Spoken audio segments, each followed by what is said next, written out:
Thank you so much for joining us today. I want to really thank our host and our friends, Francis and Tristan, who put this amazing program together. I also want to acknowledge the audience. We have so many experts in this room, and I want to make sure that in the end of the day, when we have discussion, we also expect the expert in the room to answer some of these questions and not just us in the panel. Also, we have special audience, actually the parent of Jackie, I just heard that for the first time they are watching her speak. So no pressure on Jackie today. But our parents for sure keep us humble. I think I want to also say that please be patient with us. We have been jet lagged. 17, 18 hours of travel is no joke. So if you see any of us react little today, just be patient and keep it. I hope also the recording will not be shared widely. And lastly, I want to just really acknowledge the generosity of the community here. I learned today that when you say you are having tea, it's not just tea, it's a lot of food. And I had the best Iraqi food today in Australia. So really thankful for the generosity of the community. So Professor Jane really shared little about the CRCP, and I want to really give you little summary about what we are going to go over in the next 3 days, as some of you might be already attending, some of you might just heard about it today. So the 2024 Consultation on Resettlement and Complementary Pathways, CRCP, aim to address the increasing global displacement and resettlement needs.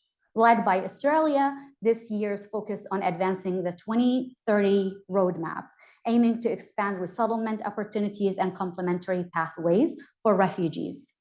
Key themes include enhancing resettlement capacity, integrating refugee perspective into decision-making, and promoting community support for resettlement by highlighting its positive impact. The consultation will explore challenges, share best practices, and seek innovative solutions to improve refugee integration and protection worldwide. I also want to share, if we are successful today, our panel discussion will address critical questions surrounding the current state and future prospect of resettlement and complementary pathway for refugees. Jackie will provide an assessment of progress and challenges in meeting UNHCR's strategic goal, while Mohammed will focus on the Biden administration efforts and potential impact of political changes in the USA. And Colm will explore the role of complementary pathways in refugee protection and solution, particularly in relationship to resettlement. And we will have enough time to really hear from you and answer your questions. So I will start with Jackie. And this is a complex of a question, so feel free to take what you want to take. So key strategic priority of UNHCR has been to expand the availability of resettlement and complementary pathways for refugees, with the aim that between 2019 and 2030, over 1 million refugees will benefit from resettlement, and over 2 million refugees will be admitted through complementary pathways. Meeting these goals is contingent upon countries stepping up and doing a lot more. But what we are often seeing is either stagnation, or in the case of some EU countries and others, retreat from these types of commitment. What is your assessment of the current state of play on resettlement and complementary pathway? And if you can give a complementary pathway one-on-one, that will be great.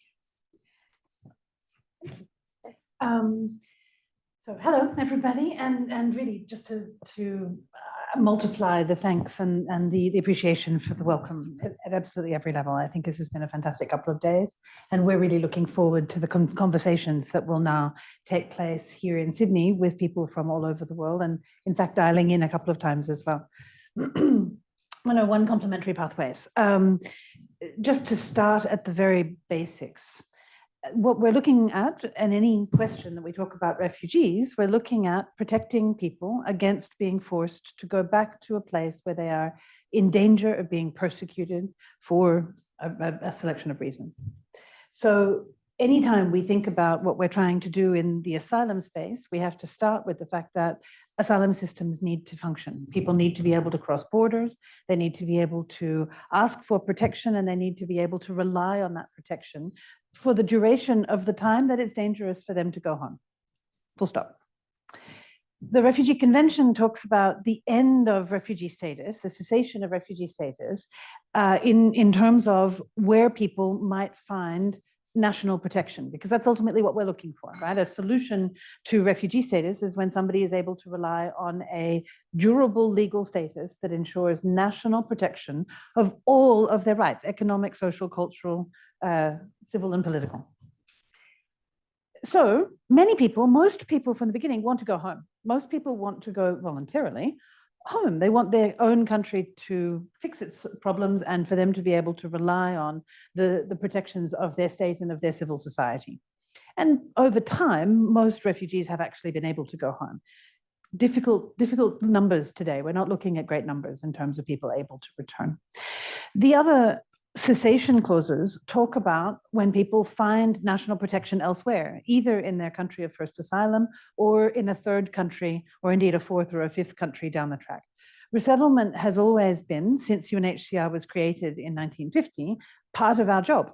We have worked with states and over time have referred millions, literally, of people who have left, first of all, war-torn Europe, and then all the way around the world. The Indo-Chinese, the CPA, was the largest, most recent, the largest. Millions of people left Vietnam and that area and ended up in countries like Australia. Over that time, people were selected on the basis of strategic need, part of a comprehensive solution, part of a plan that would allow hosting countries to not be overwhelmed by the number of people who need to access services, who need to be within their systems. What happened in the 1990s was that when the places went down, we started to focus on people with the most urgent protection needs. It makes sense. If you are really in need of being in a hospital or in a safe place, if you're a woman with lots of kids and you're at risk, then of course we want to try and prioritize your arrival in a place where you're going to be able to rely on those national services and systems. But ultimately, from a strategic point of view, all of us want to see many of them, 37 million, 44 million, depends on how you count the numbers, but there are millions of refugees out there and there aren't enough return options available. We know that refugees have capacity. We know that refugees we know that they're resilient just by crossing a border and rebuilding their lives.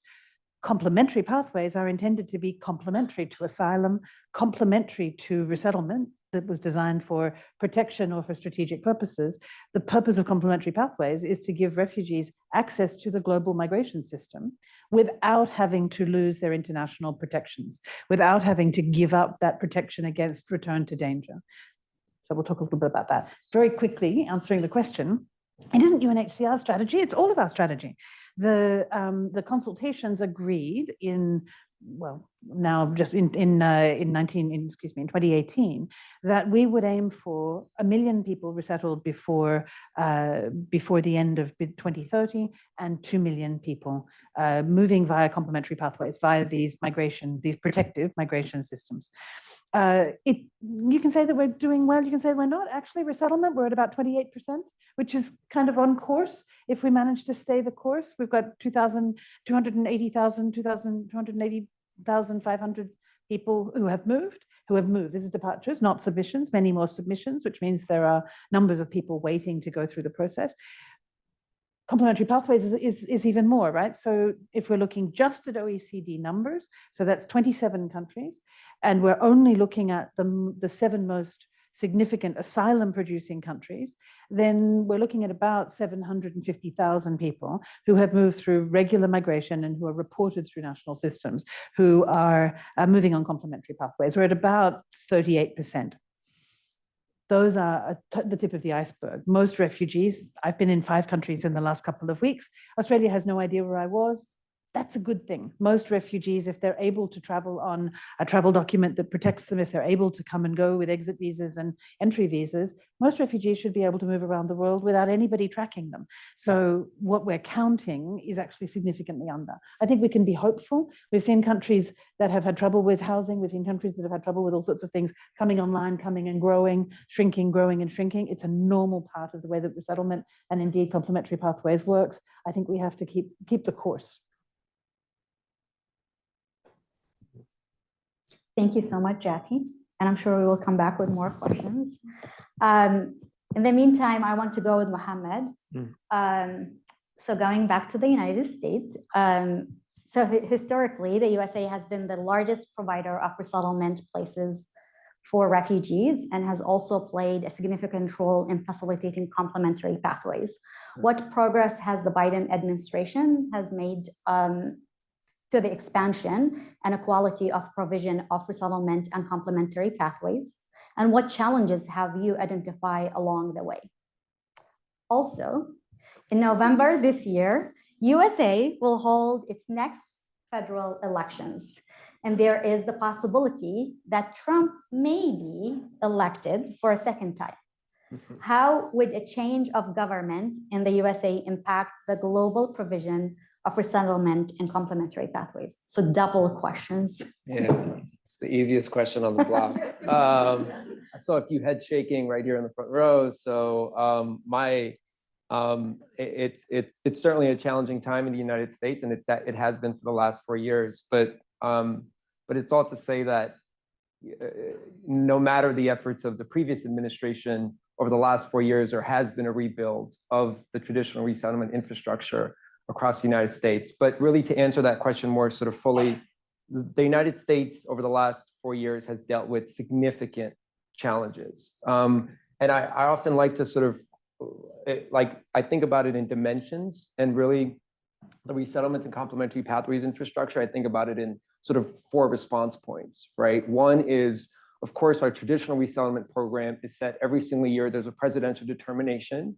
And over the last few years, the presidential determination has been 125,000 refugees. That's effectively the goal of the administration to resettle. Last year in fiscal year 23, we only resettled about 60,000. So about half of what was originally intended. This year, fiscal year 24, it's the same presidential determination. So it's 125,000. The hope is, and actually amongst many of my colleagues, that we could potentially meet that quota, especially if you combine with some of the sort of complementary pathway efforts.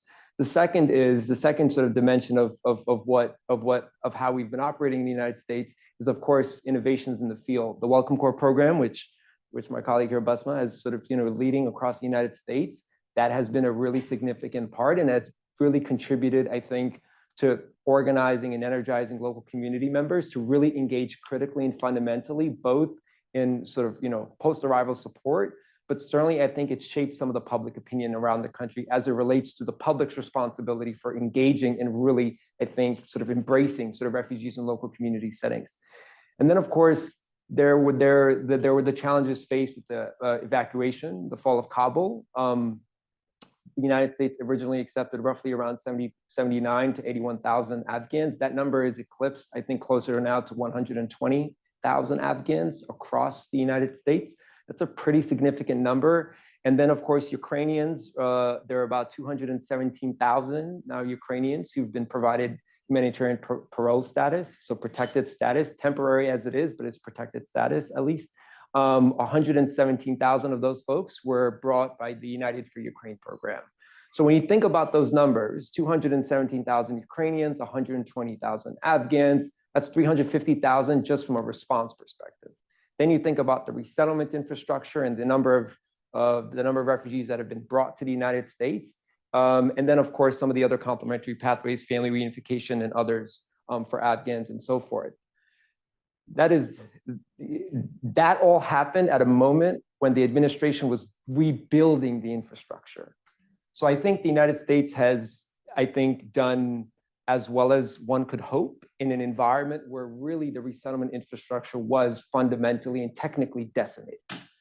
And it's not just from the perspective of how the government itself decimated the infrastructure.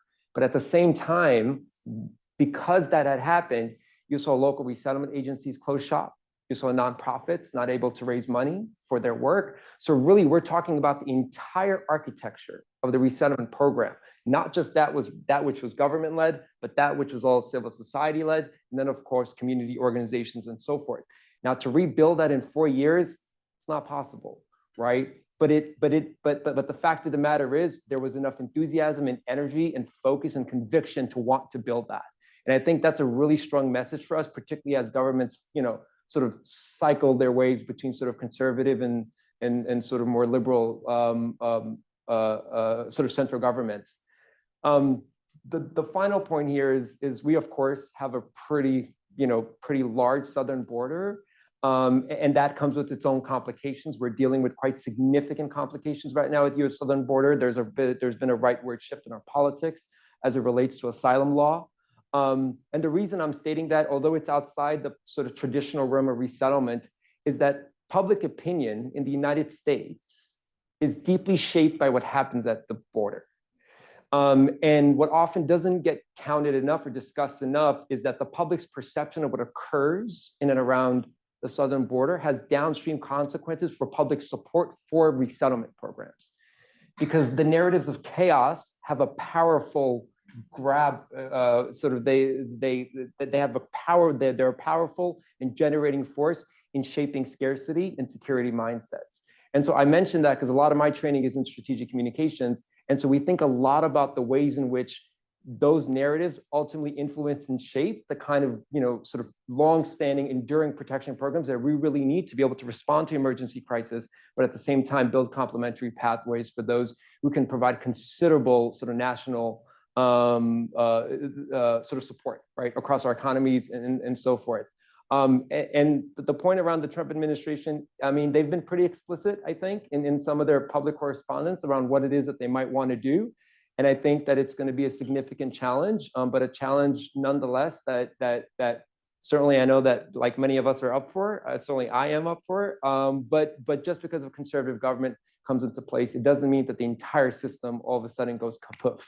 Right. And I think we have to do what we can to be able to protect the kinds of mechanisms that cement enduring protection for many of us, including my own family many, many years ago. So it's a complicated picture is sort of what I'm saying, but also a hopeful one. And not to lose sight of that fact. It's easy to be cynical about this work. It's tougher to be hopeful. But the fact of the matter is, what I've seen in the last 4 years is extraordinarily hopeful. And it gives me a lot of, I think, it keeps me ambitious. It keeps me awake. Just not the last few days because I've been on 18-hour flights. I mean, so true. And I think I was reflecting when I heard Mohammed sharing about the resilience of our communities as well, and how we step in when we see a federal government closing the door. We as communities step in. I started actually joining this work back in 2016, 2017, when the Muslim ban happened in the United States, leaving my full-time teaching career and taking this as an opportunity for me to educate the community about the work and why it's important to continue welcoming refugees, as I am one of them. So I see in time of struggle, a lot of hope comes in and more people step in to support. Thank you so much, Mohammed. Going to Colm. So again, going to this week marks a working group meeting in Sydney of the Global Consultation on Resettlement and Complementary Pathways. These consultations were formerly known as the Annual Tribute Consultation on Resettlement, but have since been renamed to include emphasis on complementary pathways, and to no longer limit the consultation to tribute structures. In your view, how do complementary pathways such as community sponsorship, labor, or education pathways advance protection and solution to refugees? And how do resettlement and complementary pathways relate to one another? And are there any points of friction in this? Lots of questions in one go there again. And if you'll indulge me for a moment, I might just follow on from some of what Mohammed said. to just remind us to not buy into some of the narratives that we see in the media and political sphere, right? The narratives that tell us what the discourse is on these issues can very often be very different to what's happening at the community level or at the level of the social. Now, they have massive implications because that's where policy and legal decisions get made. That's where programs either get dismantled or created, right? So it has a massive impact on the capacity of community and of society to respond in a more open and more generous way. But there can be a temptation, I think, sometimes to imagine that initiatives like complementary pathways or community-based welcome or community sponsorship or significant progress in these areas is dependent upon liberal or progressive political forces, being dominant. And yet we've seen in many countries, I mean, in Australia, it was a Conservative government who first took the first steps towards establishing a community sponsorship program. In the UK, it was a Conservative government in a very toxic political sphere, or in the midst of very toxic political discourse on migration and refugees, that introduced a community sponsorship program in the UK. Now, the US is, at least in this regard, fairly exceptional. I get that the circumstances, and it's very personality based, so we're in a different set of circumstances. But I suppose when you ask about what can they bring to the discussion, well, look what they did in the United States, like complementary pathways. If we see community sponsorship or community-based welcome initiatives as a complementary pathways, well, they built capacity to achieve extraordinary things in a country where the resettlement system had been pretty much dismantled by the previous administration. And there is, of course, the hope that that means they've built systems now and levels of public support that will be resilient, hopefully, or more resilient, should an incoming administration seek to dismantle them. Because I think it's fair to say in the United States, as in many, many countries, community initiatives to welcome and receive migrants are not, they're not partisan. They're bipartisan or multi-partisan in many, many cases. It's a myth to imagine that it's only progressive liberals or those who identify as progressive liberals who have a concern for refugees or for welcoming refugees. It's simply not true. And I think we need to do more to counter some of that as well. It's not in any way going to diminish the risk of so-called strongman leaders who want to come in and use this issue, instrumentalize this issue to create division, to dismantle. That's a very, very real and pressing risk. But I think it's one of the strengths of community-based, in particular, welcome initiatives. Of course, the other thing, and for me, and for us, frankly, at Pathways, one of the very exciting things about complementary pathways is it's a game changer in terms of refugee agency. You're in a very different set of circumstances when a displaced person needs a protection opportunity. There's a very different experience for somebody who has access to a complementary pathway as a solution, as a protection solution, versus somebody who has to go through a UNHCR referred program or the kind of resettlement programs that we work with many states in putting in place. Because in that context, a displaced person or refugee is told, here's where you're going, here's what will be provided, here's how you need to engage with that system, here's the support mechanisms that will exist with you. And frankly, they have to comply with those mechanisms to access protection. There are good reasons for that, right? But if you look at a complementary pathway, suddenly you're in a situation where somebody is seeking an opportunity. They're applying for a job. They're choosing to accept or not accept that job. They're choosing both the place they will go to live, the country they will go to live, and the employment opportunity that they will take. If we then think about the area that I'm very interested in on the community side, because we do a lot of work on community sponsorship, it's interesting to talk about the implications of complementary pathways for how we think about community-based welcome and community reception. Again, if somebody is coming through a community sponsorship program, there's a mechanism through which they access support. If somebody is arriving through a complementary pathway program like Labour, they may choose not to seek or receive those kind of formal resettlement supports. So I think one of the big game changers in complementary pathways is the degree of agency that exists then for refugees. And I think that's transformative, both for individual people and their families who access protection through that mechanism, but also I think, quite frankly, transformative for the system. And I think that's a positive thing. It's going to require the system to flex, to adapt, if it is to scale in that regard. it's also transformative for the communities that are welcoming and receiving and working to support the resettlement of those refugees. Because again, complementary pathways require the involvement very often of community-based models of support and resettlement and integration. So they're empowering pathways that massively increase the agency of refugees and of welcoming communities, whilst of course as well enormously contributing to the scaling of programs. I mean, if you look at the targets, the target is 1 million people through resettlement and 2 million people through complementary pathways, which takes me to the next question that you asked about the idea whether there is there friction between the pathways. I mean, if there is, it's because there isn't sufficient imagination on the part of those of us who are working to put in place these pathways to think differently about how we approach the work. Of course there isn't.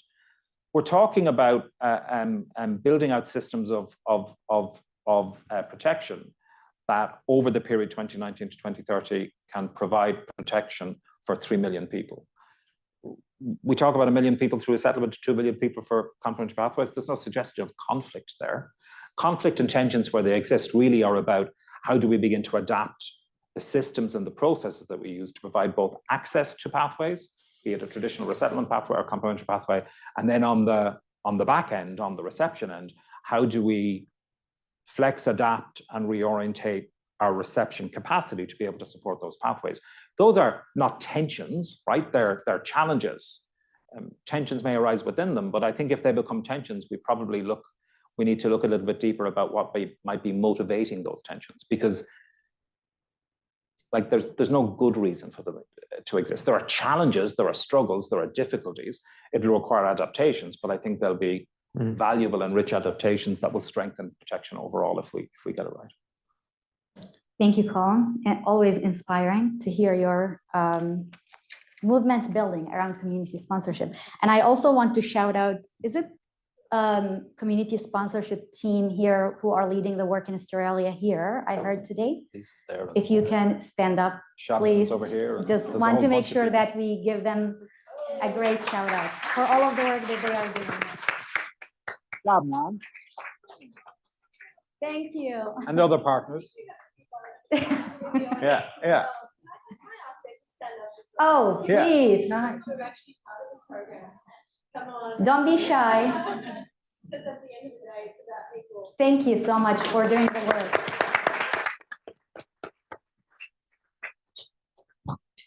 And actually, I am here if you have any questions after about the Welcome Corps and the establishment of community sponsorship in the US. Just in numbers, since January 2023, the program was launched, and we have over 40,000 Americans stepped in to say, I want to sponsor a refugee. So it's been amazing to see how many people have the willingness to welcome and support in resettlement and welcoming work. Going back to Jackie. So UNHCR indicate that the Asia region has the highest estimate resettlement needs of any region in 2024, numbering nearly 730,000 refugees. This amounts to 30% of the global needs and reflect the significant resettlement needs of refugees from Afghanistan and Myanmar. How is the strategic use of resettlement being deployed in the Asia-Pacific region? And what are the challenges and what are the opportunities for governments and stakeholders? So when we do the annual global, for the projected needs, we have a whole process every year, and we try to figure out how we can break down the individual needs of people who really need to be gone, yesterday, where we would need to have places for dossier submission. So distance decision-making, interviewers won't need to necessarily get on a plane. We need to maybe set up a safe house. And we do have countries, Norway's in the team today, not here tonight, I think, but there are countries that have given thousands and thousands of places over the years to departures within 48 hours, departures within a week. Australia can do the same thing. we submitted from UNHCR from 96 operations last year to 24 resettlement countries, 150,000 people, 155,000 people for resettlement consideration. A significant number of those were identified. I mean, those countries, fewer than half of those countries had specific resettlement quotas or indeed resettlement staff. This is people who were identified by protection staff as being in need of going. However, the majority of the people who moved were moved because there was a recognition by resettlement countries around the world that the departure of a number of people, maybe it's 2,000, maybe it's 5,000, maybe it's 10 or 20,000, would have an impact on the host country's ability to offer inclusion in national services and to maintain their open borders. So in those numbers and open borders, including to the United States, thank you very much. And so those numbers and those places were provided because there was a real commitment to moving forward. The largest numbers of people who are listed as having projected needs for next year, for this year, in the Asia Pacific region are Afghans and are the Rohingya. We've now, the United States launched it, but Australia and Canada and Ireland, I don't know who's else in the room, we've got a number of different countries now stepping up to offer places to the Rohingya. And that has opened the door for conversations with the government of Bangladesh, just as resettlement over the years has maintained conversations with the government of Malaysia, the government of Jordan, the government of Lebanon. These are Turkey, these are the largest refugee hosting countries in the world, and they are committed. Pakistan said last year at our standing committee, you need to make that 2030 quota. You need to get 1 million people resettled because we're overwhelmed. And so everything we do, whether it's working with the World Bank or trying to build hospitals for local communities to which refugees have access, we need to be, and we are getting smarter about, if you build a hospital, it makes a lot of sense for us to then resettle everybody with a chronic medical condition so that hospital doesn't get overwhelmed. Right. And resettlement countries are already and need to do more to make that connection between the strategic goals of a region. And we're now in Australia. This is, of course, the Asia Pacific region. They're working very closely with different regional bodies, different structures to try and figure out how they can find solutions for as many people as possible. Resettlement may be a relatively small number, although we're proud of the 100,000 people who left last year. Thank you very much. But nonetheless, a relatively small number in all of that. But they can, despite the small numbers, they can have a really important public impact in countries that are hosting the largest number of people. Even a small number of departures can have a really significant impact on a willingness of a country to maintain borders. And I will say, I was in Eastern Congo during the pandemic. Congo never closed its borders. 7 million internally displaced people, a country with no medical system. They have 500,000 refugees from countries all around the region, from 7 different countries, and the borders never closed. So we're talking about a need to offer solidarity to some of the most generous people, some of the poorest people, and some of the most generous countries in the world, despite what we might hear about them. So within the Asia Pacific region, the thing that I was asked to raise, and I think it's important for us to talk about it, yes, resettlement, yes, we need to go in and get as many Rohingya out as we can, but the complementarity of whether it's labor mobility or education mobility or some sort of hybrid program where, maybe there's a place for a lottery whereby people would be able to sign up to go and live in a rural area, fill some of the empty houses in places where there isn't a housing shortage. We need to think creatively about how we give people opportunities to demonstrate their resilience in another place and to build their lives and their community lives. So, but in order to do that, in many cases, what we need is to really look at the systems and the structures. Resettlement, and the big difference between resettlement and what we're sort of lumping together as complementary pathways is exactly what Colm was talking about. It's about agency. Resettlement is something that we do for essentially people. Complementary pathways is when people get to demonstrate what they can already do. However, right now there are legal and practical barriers to people being able to make those choices. We are not able, I have an Australian passport. It's a magical thing. I can not need a visa, or I can get a visa really easily if I want to work or travel somewhere. If you're a refugee, the first question that a visa officer is going to ask is, are you going to want to stay? So a refugee travel document, and by the way, these are 100 years old. These were literally in 1922, the first refugee and stateless travel documents were issued. The point was to give them the opportunity to be treated like everybody else, just ordinary people traveling around the world doing what people do, human beings migrate, human beings move. So we're working on trying to make sure that every refugee gets a machine-readable travel document that allows them return to their country of first asylum, and that is therefore allows them to be considered on the same basis as the hosts of their country of asylum. So if you're in Zambia, if you're in Uganda, if you're in Kenya, these are countries that issue machine-readable travel documents that match our criteria here in Australia, and that allow people to apply for visas, and then at the end of their work, they get to go back to the country of asylum. They get to visit their mother. She'll do the laundry. She's very nice about that. You know, they get to bring their remittances. They get to contribute to that host community. They get to be seen as just an ordinary human being in 2024. And once again, they don't have to worry about us. They can completely ignore UNHCR. And for us, that's really the win. So in Asia, if we can start to see, the Philippines has offered to help people go and learn nursing, to learn, it's not only about construction. There are women out there doing things in traditionally, in areas that are traditionally held by women. The Philippines has offered to support refugees in the region to gain the skills and to get themselves accredited in a way that is then recognized by destination countries. But we need a whole series of things to happen. We need travel documents, we need visas, we need accreditation, we need countries to be open to refugees coming and not necessarily being too sticking around. We need to make sure that countries of asylum feel comfortable with the idea that refugees might come back, even if only temporarily. And that requires us to really work on those systems together. Really resonate, and I think the message is clear. We need resettlement and complementary pathway to get to the goal. And I think really important to say, hearing that even during the time of COVID, UNHCR employees were working hard everywhere. And it's a really, I want to make sure we give shout out to the UNHCR in the room. Staff, please stand up, because we really appreciate the work you are doing on the ground and having time to convene us also in spaces. So I know Farah has one, but I know Danielle also here. Here we go. Yeah. I love giving shout outs. Yeah, Jackie did not ask me to do this. Jackie would have told you not to do this. Yes. Everyone deserves a recognition here.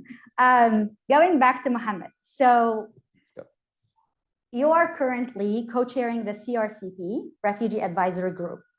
In your review, how have refugees, both individually and through their chosen representative, been included in the design and delivery of resettlement and complementary pathways?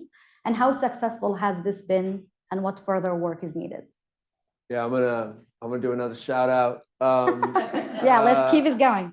Yeah, for those of you who are refugees here in the audience, if you could just stand up or raise your hands, that'd be really excellent. I'm looking at y'all. I know who you are. So, all right, we have a few there on the left and the right. Yeah, you definitely count, Farah. Yeah, former refugees. Yeah, not her. Yeah, former refugees. Great. Yeah. Sorry. So I think it's been a journey. Let's just start there. On the one hand, I think I'd like to start off with what Colm mentioned, as well as sort of my colleagues in and around agency, right? I think and just to give you a bit of a background, I'm a former refugee. My family left Afghanistan in 1984, 85. My father was granted political asylum in the US in 1988.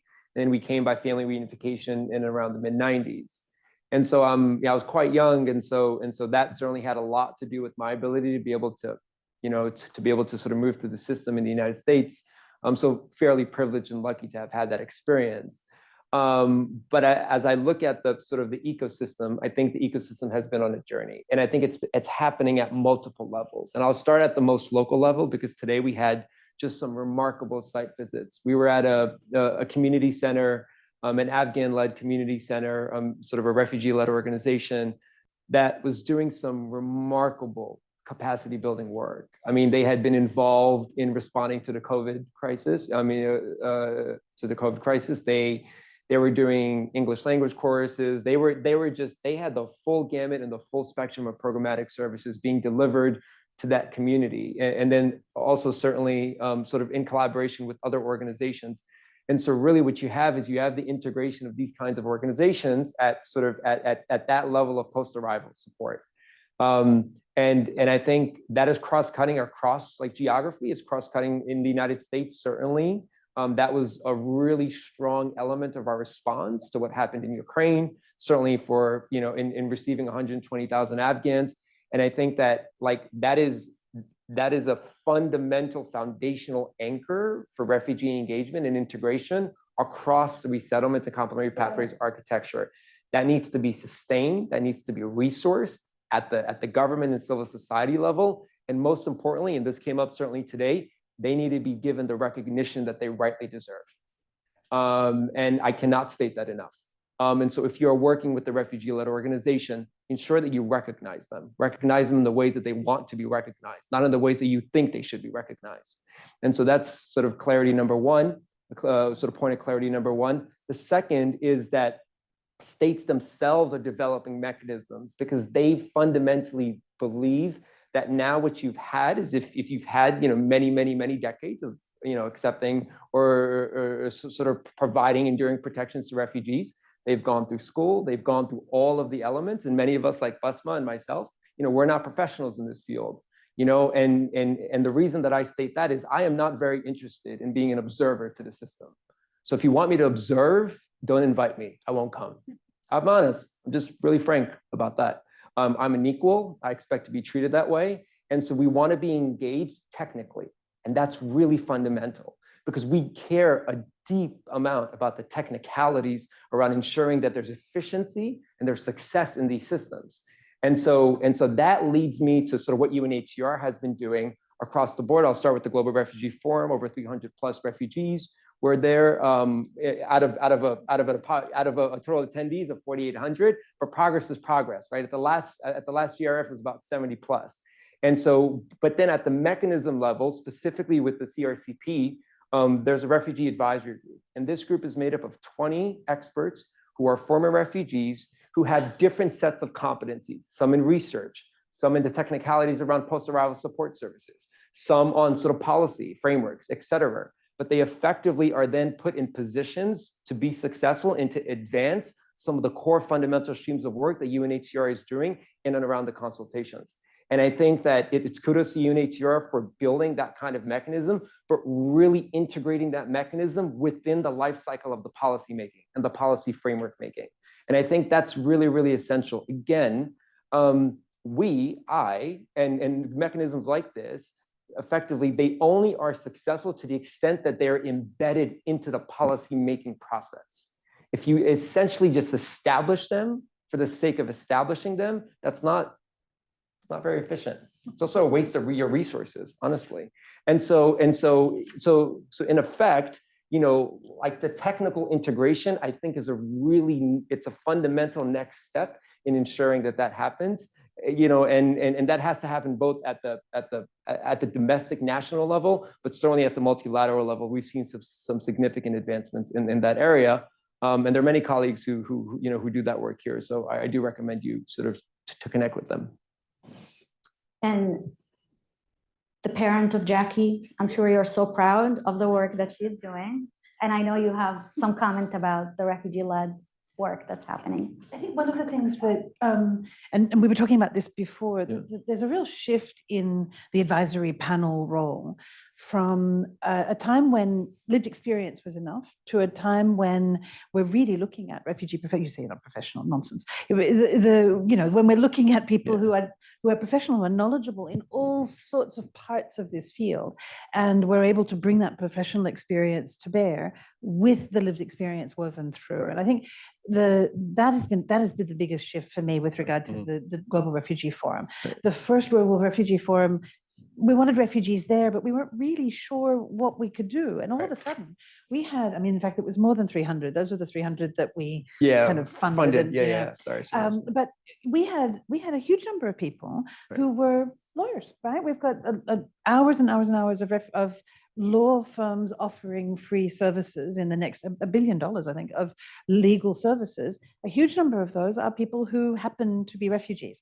And so, and they're all the way through the work that we're doing. And I think that for me is a huge change and a great privilege. So now the next thing is to make sure that that's not just happening in the developed world and in the wealthy world. So one of the things that is a bit of a project that I would like to try and get off the ground. So you're in Australia, you get to lobby for this, please.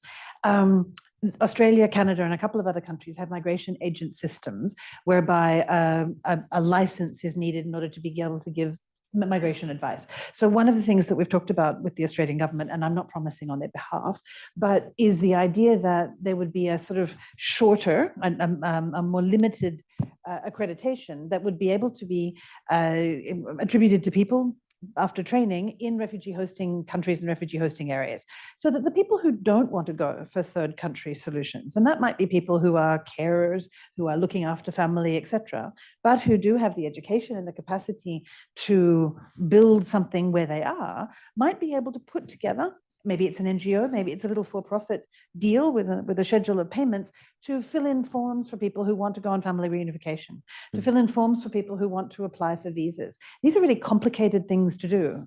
I stuff it up. If I do, then refugees certainly are going to. If we had a migration agent training program remotely supported by, we've talked about it with SSI this week, remotely supported by some local actors in the countries of destination, run by refugees, that would allow some refugees to stay and to work in the communities in which they've been living and allow other people to go and take up opportunities elsewhere, we start to see, once again, we start to see the possibility of UNHCR and our friends withdrawing. But more to the point, we start to see a much more sustainable system, and a system that would allow people to make choices that are important for them on the basis of their requirements and their interests. I think one of the things that's most excited me, particularly over the last couple of years, has been to see the shift away from talking about, you know, that phrase, the meaningful participation of people with lived experience, to actually recognizing that it's not about participation, it's about leadership. If we don't have the expertise of people with lived experience leading in the development of solutions to resettlement challenges, I mean, what are we at, right? Just on a from a purely system-serving perspective, what are we at? We can't advance in the way that we need to advance without that expertise. And then on a more principled or human rights-based perspective, a model that doesn't seek to fully recognize the agency and the capacity of people within a system, particularly people for whom a system is meant to exist and whose rights and needs it's meant to respond to, and instead that sees people as objects of pity or of charity, is deeply, deeply flawed from a principled perspective. I mean, that's an important piece to remember as well. And when we talk about expertise, I mean, I had a conversation with a doctor at home in Ireland last week, and we're working to try to advance some better solutions, in particular for Afghan doctors who came to Ireland over the last couple of years, because we had a significant number who arrived in the country. We have a shortage of general practitioners in Ireland. They've come up with an interesting model where doctors from overseas with qualifications can take an exam. If they pass the exam, then a certain number will get access to a 2-year, effectively an internship or traineeship program, where they'll work with the GP and then be qualified at the end of it. There were 300 places available and 1,500 people took the exam. Yeah. Right. So a country that has a huge deficit, right, a massive need for more and more doctors. There are 1,500 doctors who are, many of them are refugees, others are migrants, in the country, and we haven't come up with a solution that allows them to transfer their skill set so that they can contribute and be fully who they are. I mean, it's a no-brainer on every single level. It's right from a human rights perspective, it's right from a principle perspective, it's right from a systems reform perspective, and it's obviously and simply just the right thing to do. But it is exciting to see how much the conversation has shifted from like observer status to meaningful participation. Right. And I don't mean to be trite here, but you're seeing it on this panel this evening, right? The most, in my view, exciting transformative voices that we're seeing operating in this space now are people who are speaking from a lived experience of a displacement, and the insights and the perspectives and the leadership that's being brought to these discussions is enormously transformative in my view. It's really, really exciting. You know, and just to add sort of one last point, and fundamentally, I happened to stumble on sort of Kaldor's recent report, or more recent report, around principles in and around what are the principles that need to underlie the Australian sort of refugee protection system. Principle number 7 was around investing in the sort of the enduring leadership capabilities and capacities of refugees. And I think what that part of that, what that investment must also sort of consider is the kinds of resources that helps to skill up, right? Like the capacities of very much the refugees who want or would like to be able to be in the kinds of spaces that help to shape sort of the policy frameworks that ultimately sort of yield efficiencies, you know, and protections for themselves and their families and, you know, and their community members. And I think that is a fundamental part that I think often gets missed in the discussion. Right. And I know a number of my colleagues sometimes were extraordinarily capable, but they need a little bit of an extra kind of sort of support network, support framework to be able to really be effective. And I think that's not, that certainly is not lost on me. And of course they do. I mean, who wouldn't, right? If you step into another whole area of complexity, both from a law and policy perspective, and you don't come from that sphere, it's not because you're a refugee, it's because you're like, who could simply operate without an additional level of support or capacity building in order to be able to do so. And it's iterative. So we need to make sure that we're listening to people talk about what they found challenging. We need to make sure that we're in the place that can help them to weave their way. I'm looking at Linda and Eileen here, who 20 years ago, I think, started a network of women in the Asia Pacific region and got to the point where they were no longer coming to Geneva to push around states and UNHCR at annual meetings because the refugees were able to do it themselves and much more effectively. So, you know, we have history in this region, and UNHCR has been changed by it. Let's be clear. Those women and men, but very many women, came looking like they were all so demure, and they shook us up. And I have to tell you, from inside the house, it's good, right? That's what we need. I'm not sure they look that demure, to be perfect. No, these guys weren't demure. And not even a little bit. I mean, I don't mean that in a kind of pejorative. The women they brought with them looked demure on day one. Like, I'll also, I mean, just to, sorry, I know this portion of the panel, but Basma did, so Basma was, so the United States Refugee Advisory Board is a state-based mechanism in the United States, and she and I serve on that body. Basma was the first refugee in the history of the XCOM plenary, or the history of XCOM, to be able to offer or finish the remarks of the state delegation. And so she's Iraqi. And then just this last fall, I was also there in XCOM, sort of finishing like the US intervention. And think about that.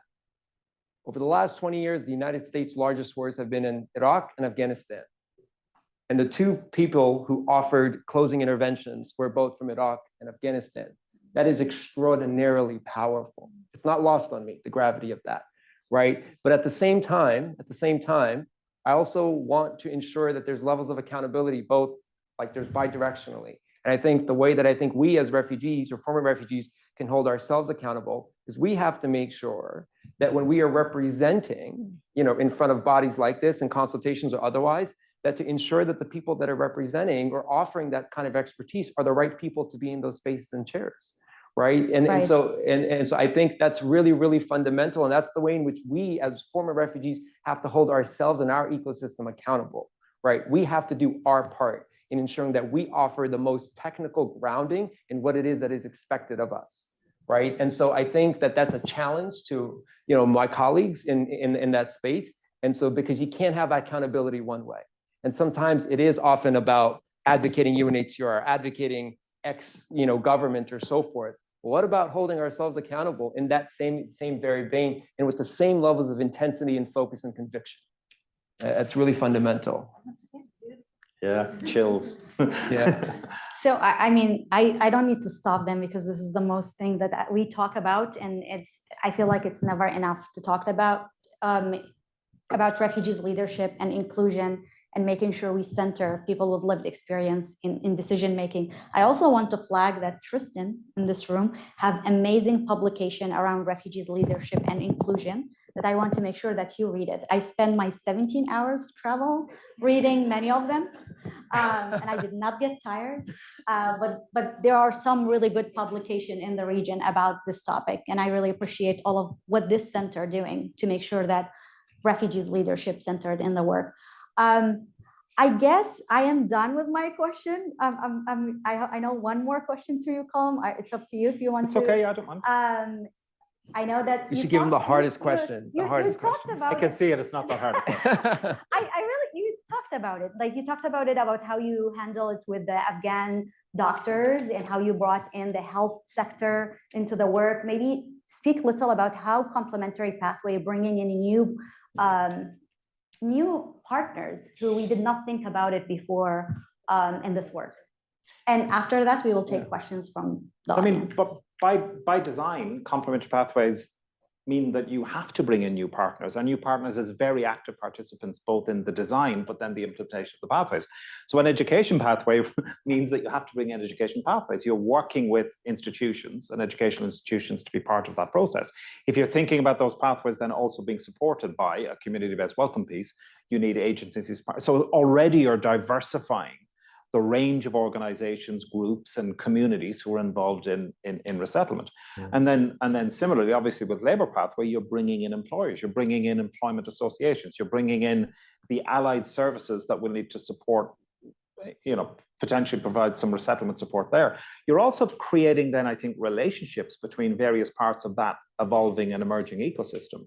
So you have traditional settlement agencies working with agencies involved in community sponsorship, working with employers who are now receiving people through Labour pathways or institutional, third-level institutions receiving people through education pathways, and you're seeing a massive diversity in the range of agencies that are then involved.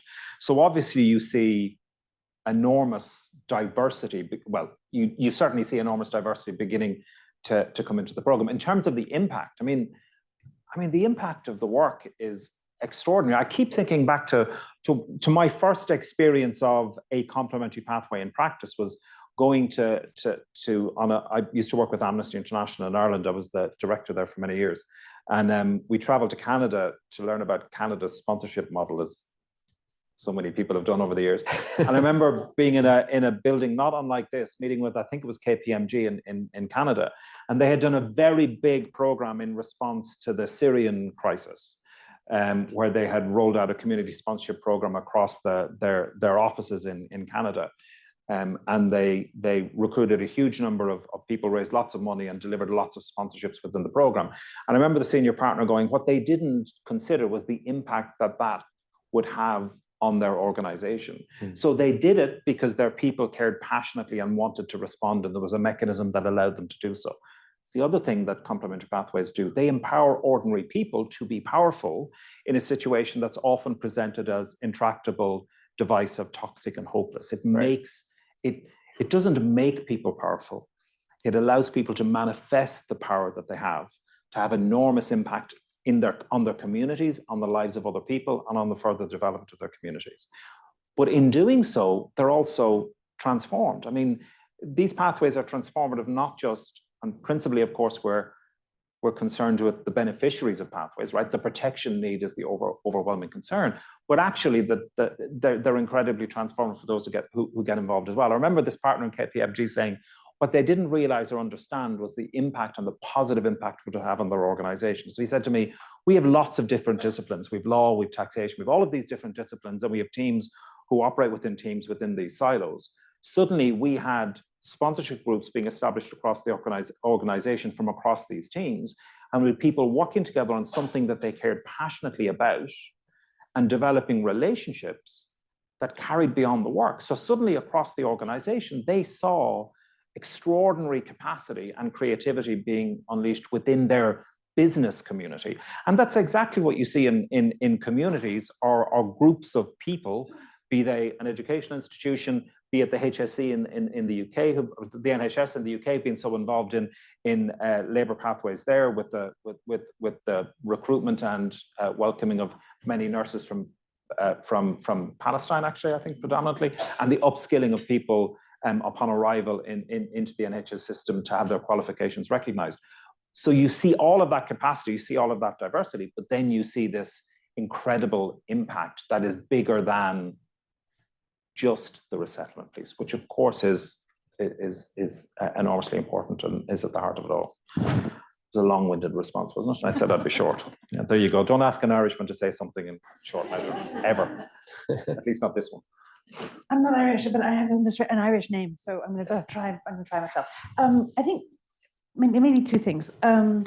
One is that as the world of engagement, whether it's in community sponsorship or in NGO referrals or in coming and harassing UNHCR on a bi-yearly basis, one of the things it keeps us on our toes, and I think you're absolutely right, Mohammed. Whoever we are, we need to be kept on our toes. But we're working in 136 countries, UNHCR, and the money just isn't there for the big collection of NGOs, be they local and community or international, to be alongside that process. But I have to tell you, the impact of a couple of the LGBTQI organizations that are pushing and poking and asking and this, what about this and what about that, are having a massive impact well beyond the maybe 6 or 7 countries that they're now really focusing on. They're having an impact in every single region where we work. And I think the more that we work across, the more that we expand, UNHCR has always worked with communities. I've spent my entire life sitting under mango trees, talking to groups of women who do not hold back. But we haven't really made that connection with the communities here that are welcoming people at destinations for, yes, a small but powerful number of people. And so what we're doing now is to see those connections being made and recognizing how many of the questions are so very similar. And I think that is teaching us a lesson about how small the world is, but it's also teaching us about some of the things that we can do that we hadn't really thought about. So one of the things, and this is a difficult thing to say in public without it being misconstrued, so take me as I'm intending to say, settlement is difficult, and going to a new culture is difficult. Moving your entire family after you've already moved and settled into a new place and going to a very different place is tough. And IOM does a fantastic job with cultural orientation, and community groups upon arrival do an extraordinary job helping people to settle in. But it can be confronting when you're being asked to settle into a community that maybe you didn't understand before you signed up, right? You signed the declaration page and your life is going to change. But did we give you enough exposure? And unfortunately, this is something that's in our hands. Do you have enough exposure to the information that you need to make a truly informed decision about what's going to happen when you move down this cycle? So one of the things we're talking about is how we can talk about refugees' obligations to their new societies, refugees thinking about what their lives might be like, really making a decision about how some things might be difficult. So, you're going to go to Sweden, you're going to go to Finland. It's a feminist government. Discuss. That's fine. Here we can have a little titter. But if you're in Myanmar, if you're in Bangladesh and you're part of the Rohingya community, that's incredibly confronting. And it's confronting. It's empowering for some people. I've watched them sitting in the back of the room going, "Oh, I like that." But they belong to family groups where not everybody is necessarily in agreement. And so, what happens when you get to this new country and you're in conflict with everything that this well-meaning community is trying to do? So we have some work to do early on so that people get to make those informed decisions. We have some really difficult discussions to have, I think, in our different communities about how we can link up community-based protection around the world and get a little bit complicated with it. I think it's an opportunity for people who stay behind as well as the ones who leave to have some of those chats and to start to see and recognize, the women leaders in every position. I've never met a more powerful woman than somebody who's come absolutely filthy with her life on her head and her children towing behind. And boy, is she determined to make something of her life in this new village or this new place. I don't care if you're arriving at Sydney Airport or if you're arriving in Minembwe in Eastern Congo. Sorry for the cliche, it is the women holding the societies together. So, what are we doing to make sure that we're weaving that thread all the way through? I think we've made some huge strides, but I think we've got some really big work to do, and we're right at the edge of a genuinely global approach to this. And I think that's super exciting, a bit scary, but something that we need to do. Yeah, I think, Jackie, what you just shared remind me of a situation that I went through when I arrived to Jacksonville, Florida, back in 2010. I went through the orientation and I speak English and I am young. I had one kiddo, 1-year-old daughter. My husband found job and I was walking in the neighborhood trying to get her milk. And I was screamed at and was told to go back home. And a man chased me. That's the first month being in the United States. I did not know how to act. I ran with my child back to the apartment and I did not leave the house for a week. And going back to how women holding things and that's how I get to do this work. Because if we're not gonna step in and if we're not gonna fight for our kids, for our families, who's gonna do it? So I echo that women who hold societies, and thank you so much for listening and for learning. I have a lot to reflect on from this conversation and learned so much. I know that we have around 10 minutes of questions. Okay, so Wow, we have. we really left a lot of time for them. Yeah. We were generous, weren't Well, yeah, Yeah. but we had really good speakers, so yes.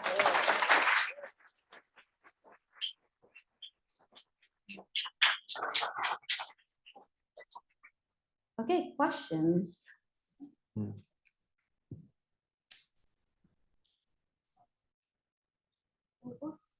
Yep. Microphone is moving. Yeah. Thank you very much.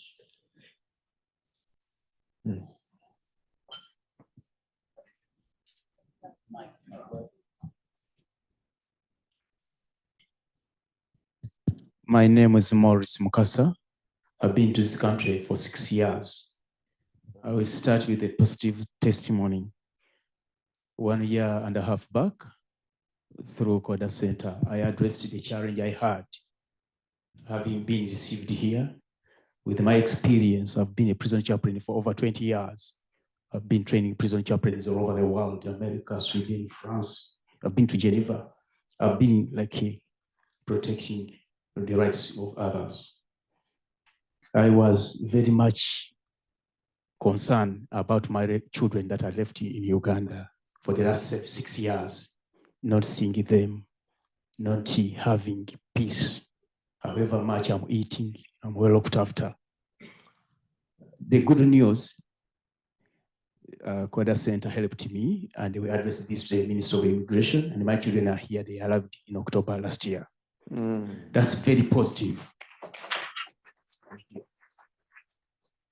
On contrary, I have a risk assessment to share with you, and I want you to take it seriously. In my capacity as a prison chaplain, I was a member of the policy review in Africa. You talked about Congo. I'm talking about Sudan. I'm talking about those neighboring countries where Uganda is one of the countries hosting the refugees in big capacity, and we appreciate Uganda. However, we are the trouble causer in the region. We fight Congo, we fight Sudan, we cause wars everywhere. In the end, we pretend with a good face of receiving the refugees. How would you advise that? Before I conclude, are you aware of the tension, of the terror, of the sponsored politics from Africa to where countries we go, where Ugandans can't eat from the same plate in the country where they are? Congolese cannot share any secrets in the same community. I'm a leader here in the community. I'm representing the refugees here in the capacity of the those from Africa specifically. I'm representing people with the evidence-based approach, people who are terrorized by fellow Africans, not Australians. I'm talking about ourselves. We carry the weed from Africa, bring it here, practice whatever we used to do there, and sponsored by spies of governments from Africa. It happens in Kenya community, Rwanda, Burundi, Uganda. We are not trusting each other. We are terrorizing ourselves. How are you going to help us? Thank you.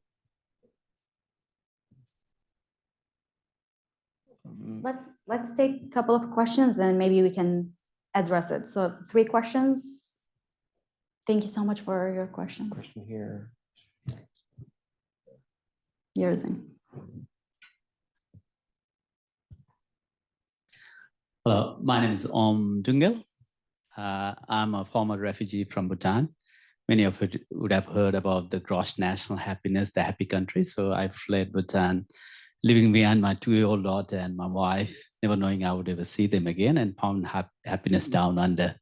So thank you all. We're talking about complementary pathways, and the support and success of the complementary pathways, it's very new here in Australia. The success of it will depend a lot on how successful the settlement would be. If we start finding issues, then the support would recede. So I think we would love to listen to you guys for the next couple of hours because it's just amazing. We've got the content experts in the middle, and we got the context experts on the side. And you brought so much richness in the conversation. Now, and you did focus on the community. Community is core of everything. Unless we empower communities, a service provider alone cannot do it. So the success of the community settlement program would be very much dependent on communities. How do we, and in your experience, how have you worked with empowering communities so that they can do the right thing? Because oftentimes with the best of intent, we nurture weaknesses, we nurture vulnerability, we nurture trauma, and then magnify that. It's best with the best of intent, but how do we refocus on people's passion and strengths and empower them and make them dependent? So if you are able to share some experience in terms of how we empower communities, we'll really appreciate. Thank you. Yeah. And I got 2 more hands up, and then maybe we can start. All right, good luck keeping up with that. I have a question around agency, since it's come up a little bit, and I hate that I am pointing the questions to you, Mohammed and Basma, but challenging you, Colm, and Jackie as well. I live and breathe agency, and I deeply believe that it is what is going to transform the ecosystem and evolve and get us to where we want to go. And at that point, it's going to challenge us again to do better from there. But earlier, Mohammed, you made a mention of those of us within the system trying to change the system from the inside as well as bringing the lived expertise that we have and the lives that don't stop at 5 o'clock. We don't shut our computers and walk away from our jobs, and that's the end of it. It continues. It is part of who we are.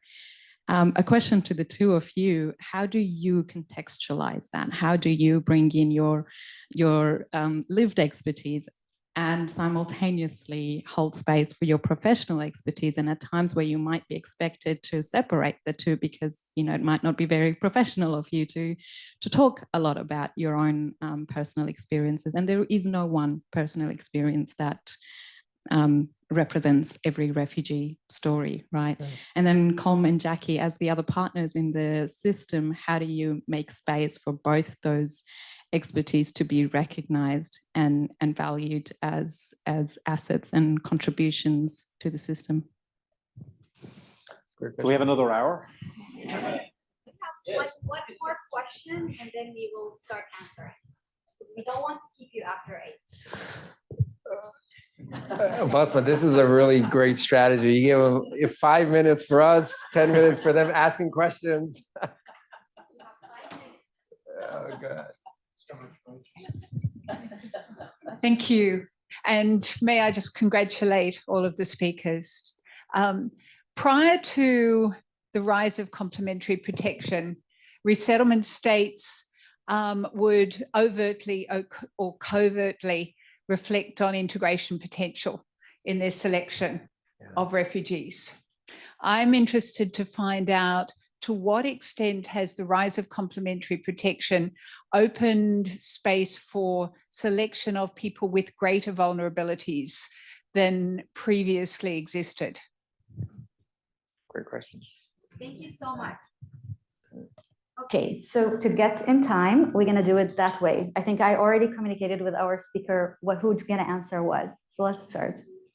Okay, in a way, the first 2 questions I think can go together. When, we all everybody in this room relies on state and civil society, state first, civil society in next, to make sure that our human rights are protected, whether that's through the use of institutions or the court system. That, you know, there are layers of protection so that we're able to enjoy our human rights. So ultimately, whether we're talking about people needing to be protected against security issues that are brought together with others who travel with them, or we're talking about people who need to branch out from the world that they've been living in for so long and to start to build their lives again in a healthy and multifaceted way, we need to rely on those systems, right? The people who are facing security needs in Australia need to go to the police, and they need to rely on the police, and they need to insist that the police do the thing that they're supposed to do.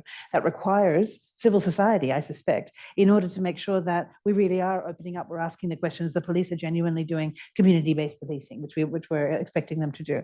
I think in a similar sort of way, we're looking to communities, we're looking to the society in which people live to be as open as, in fact, we've seen they already are in Australia, so that people can start to see themselves as having many different sides. Yeah, maybe they need to go to a counsellor a couple of times a week in order to deal with some of the trauma, but they also get to go to a cooking class or maybe even offer a sewing class or whatever. People have different skills, people have different parts to their world. And I think one of the things that a third country solution can offer is just that breathing space to be an ordinary human being and not always be, you know, I'm a refugee. On the question on integration criteria, it's less in vogue at the moment, actually, partly because there was a recognition that saying that, you know, that there's no magic formula that you know, if you have three children in a family and 5 years of education and, you know, this or that other criteria, you're going to be better able to fit into your new society. There are many, many factors that mean that people are going to be more or less easily settled in. So we're looking at, again, how we do things before folks leave, but also how we work on integration work afterwards, so that the integration criteria that we're trying to limit who we were bringing in and did in fact get in the way of choosing the people who had the highest level of vulnerability are starting to change. So just as one example, Canada has decided that women at risk are, in fact, that they would prefer to take women at risk who have family members who are male.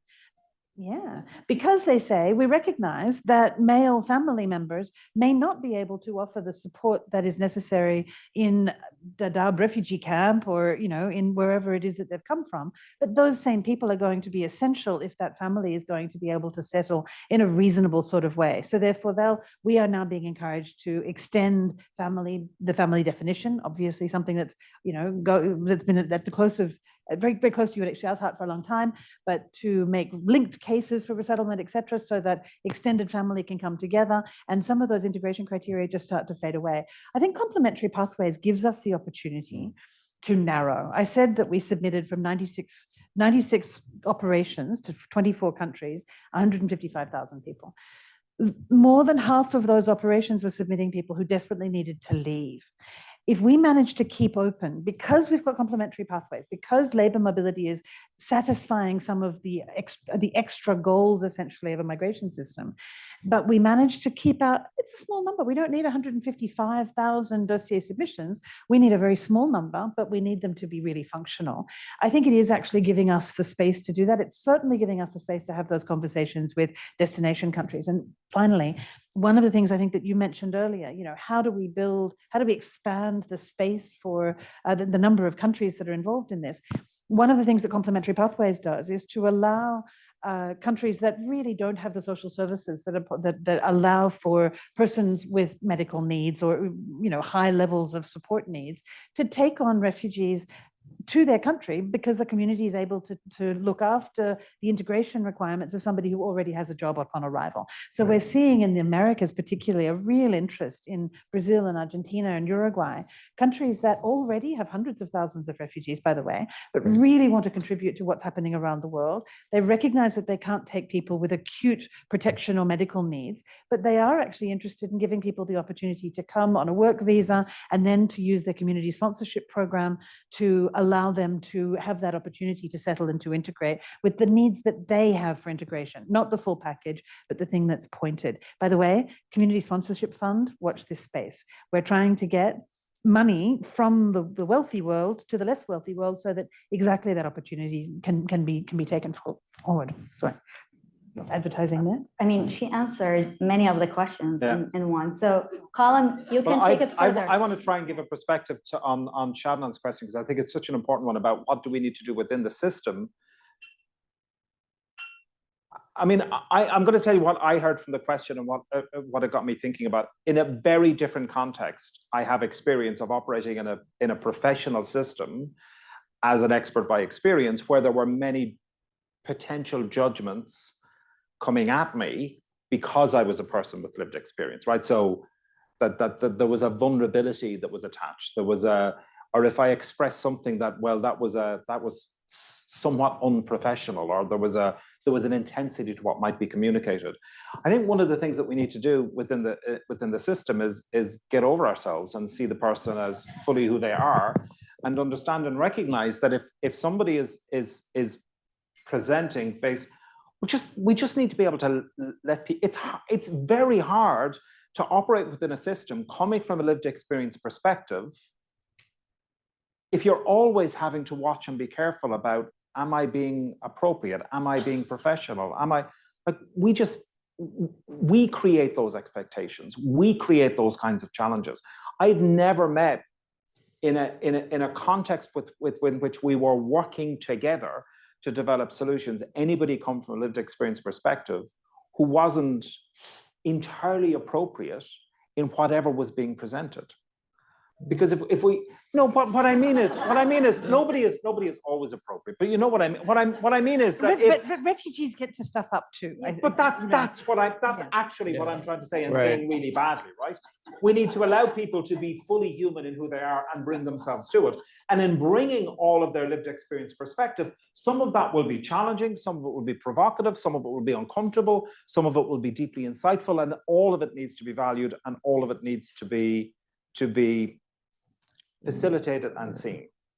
Sorry, and I mean, really it's a great point, and I think, and just to sort of add, I think, because you mentioned around the fact that we don't get to close shop when we go home, and then that's a real one. You know, I don't get to take that hat off when I go home, and I often say that, you know, my colleagues might think of their job as work.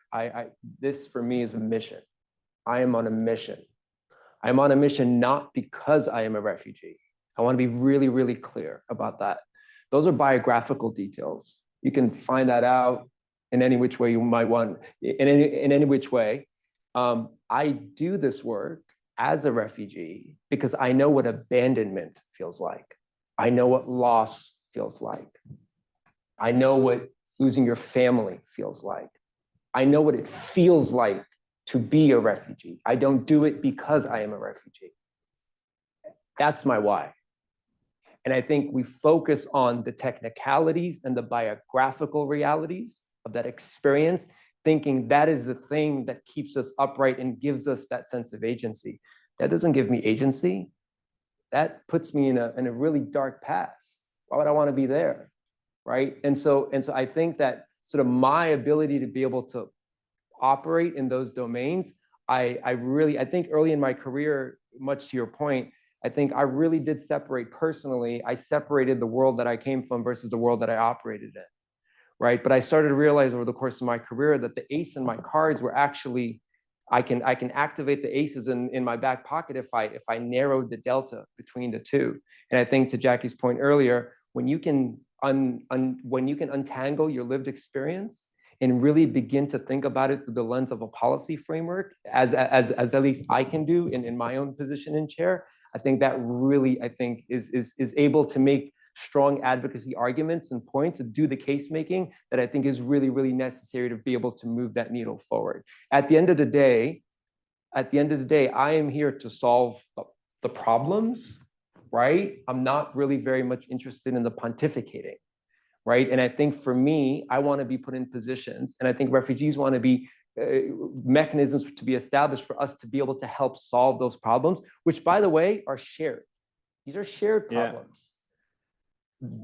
This as much afflicts us as it does you, and this isn't us them sort of sort of, I'm not trying to create that kind of diagram here, but it really is a shared purpose and a shared problem. And if we see it that way, then fundamentally, we don't think of this as a complement to the system because we see it as central to the process around some of that problem solving.